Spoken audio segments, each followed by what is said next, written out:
We've all heard the fantasy of learning in your sleep. Put a textbook under your pillow and wake up with new skills. But real learning doesn't work that way. If you are not paying active attention, no true learning happens. Think of learning as an engineering problem. Your mind has limits, and the biggest one is working memory.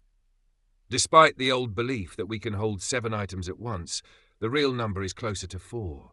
Just 4 new pieces of information can be held in conscious thought at a time. That small limit shapes everything you learn. Because working memory is so limited, cognitive load matters. If you waste attention on irrelevant details, learning slows down. That's why worked examples help beginners so much.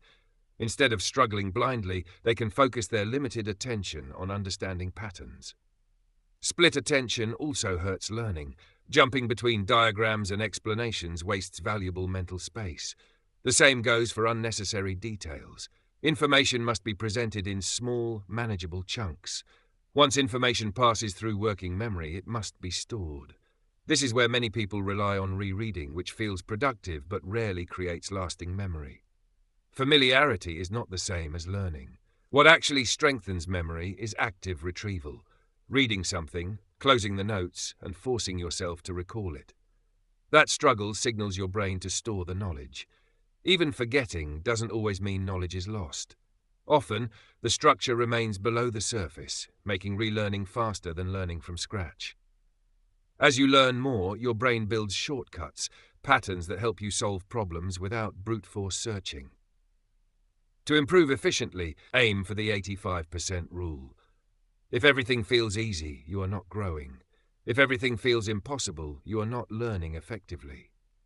The best progress happens when success is frequent but not guaranteed. Over time, knowledge compounds. New ideas connect to what you already know.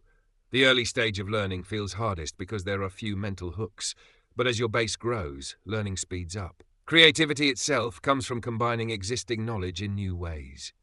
The key insight is simple. Learning is not passive. It is the deliberate construction of a mental framework.